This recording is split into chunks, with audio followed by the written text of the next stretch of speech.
Hello, America. I'm just an old soldier, and I'm announcing my candidacy for President of the United States. But I thought this might be a fun way to talk about issues. So, over the next few weeks, I'll be going over issue by issue and talking about my perspective on things. I guess we could start right out with one issue right off: terrorism. We must take a strong stance against terrorism. As president, I would cease all funding related to protection money for Muslims. If you harbor terrorism, you will get no money from the United States of America. If you are a bank and you are holding money that belongs to a terrorist, if you do not fork it over, your bank will be blown up. And I'm deadly serious about this. The borders. If you lock your house, then you have no right complaining about having a closed border. Certainly, we must have ways to get good people into the United States. But that doesn't mean we have to let drug dealers and murderers and everybody else, and terrorists for that matter, coming into the United States. As far as amnesty goes, sure. If you're living in the United States and you have not committed a crime, you can stay. But that means also identity theft. If you have stolen somebody's identity, you're gone. It's as simple as that. But if you come here and you haven't stolen anybody's identity, then how are you working? Or how are you getting on SSI or whatever other programs? I guess that's a good way to start things off. On the economy. Now, somebody asked me a question, and they said, now who's right? The Democratic policies or Republican policies? To which I replied, yes. What do you mean by that? Well, because of the ebb and flow and the way people invest their money, it's good to have a swing back and forth between the right and the left. So when it comes to financial policies, yes, it's good to have tax policies in place that favor the rich for a while. And then it's good to have tax policies that don't favor the rich for a while, because it forces the rich to invest their money in different places. And it's that ebb and flow back and forth from right to left that allows our economy to grow, which is why in the past 200 years our economy has grown to the point where we're the greatest country in the world. It's that reason. It's not because this Republican policy or this Democratic policy. It's the swing back and forth that has allowed this country to grow. Now, I've seen lately that there seems to be a greater push to the left.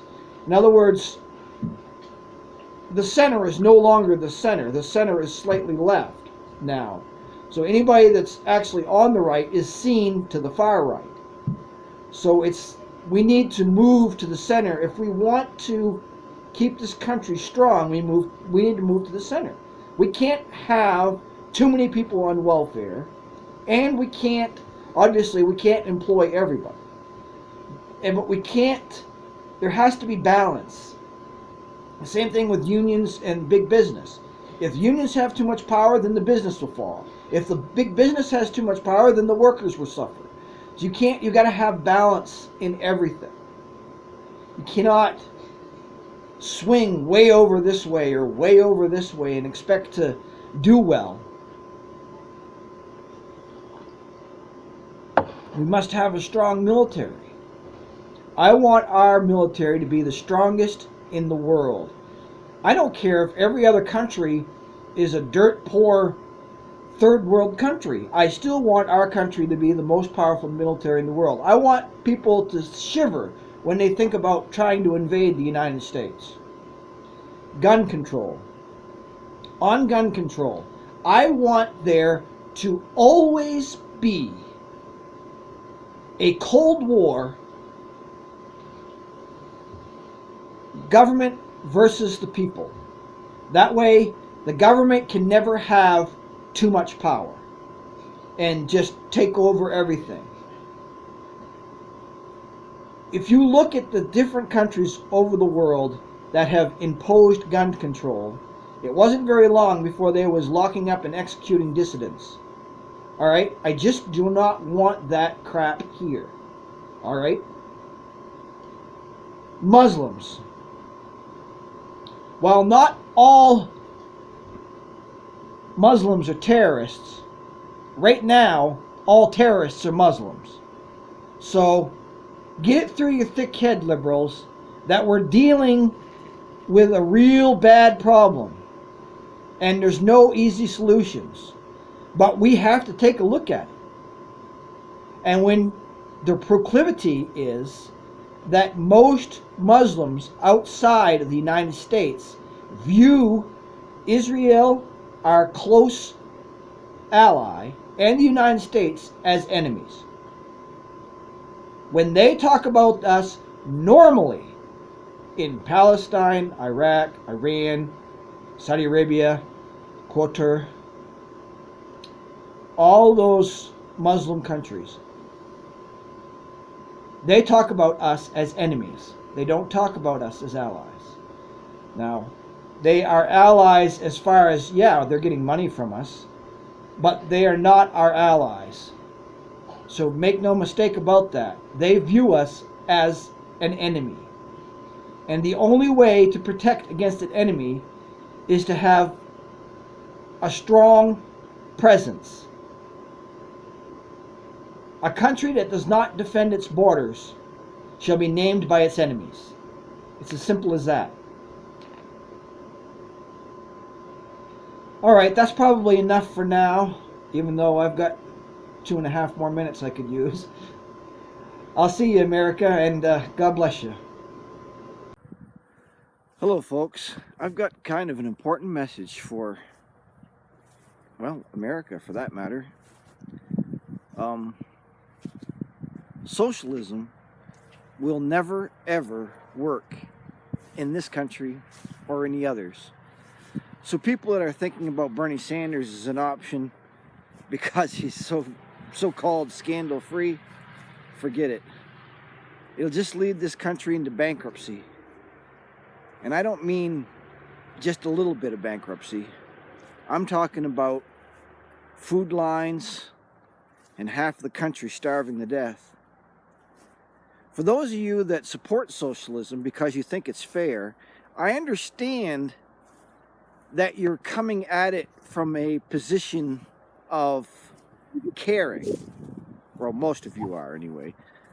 The problem is it won't work, and it never will work.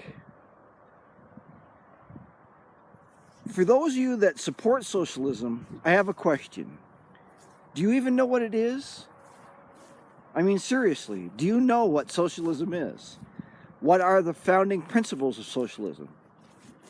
What does it mean? Well, basically it means that the rights of the many outweigh the rights of the few, as a basic rule. So, under that rule, it's kind of a shared system where nobody is allowed to make a profit because that would give them power over other people. So everybody is equal. The problem is that it doesn't work because an economy can never grow. The reason the economies can never grow under socialism is because there's no competition. Competition spurs innovation. You can't have a system where the government just chooses what products to sell. I mean, that's just foolishness. I mean, what? One guy in the government's going to choose what kind of game to make, or television to build, or car to make? Let me ask you a question. What is Russia's best car? Can you tell me? No? Best computer? Best iPod? Or iDevice, or whatever. Phone? Yeah, it's because they don't have anything but cheap knockoffs. The reason for that is they're not allowed to compete with one another to better their products. Another thing is they want to have a system where you have a wage cap. Nobody owns property, because if you own property, you can amass wealth. Well, the problem with that is you're always subjected to government-style housing unless you get some kind of a waiver. And we all know how government housing works around here. Just look at the projects, for God's sakes. Besides that, wage caps don't really work anyway, because you're going to take all the money away from the rich and then give it to the poor. Yeah, it's a great sounding principle. It sounds like it's fair. It sounds like it's good for the little guy. The problem is where the rich's money is. You see, the rich invest their money. So you're not taking it out of their basement or underneath their mattress. You're taking it directly away from the businesses that they're invested in. So if you were to say tomorrow, we instantly go over to socialism and say, okay, you're only allowed to have $200,000 a year on a top tier job, $100,000 a year on an upper management level job, and $50,000 a year on a labor job. And those are your wage caps. And everything else goes to the government. Well, first thing, the government would get a glut. So they would go out and spend, and oh, yeah, great, we have all this money to spend on programs and things like that. Well, then the problem is that all the money that was invested in the stock market is now gone, because that's where the rich had their money, in the stock market. And okay, well, the government will just replace all that money that was in the stock market with the money they got from the rich. Well, then you have the government, whoops, sorry, cat. Then you have the government trying to choose stocks. Well, the problem with that is they're not very good at it.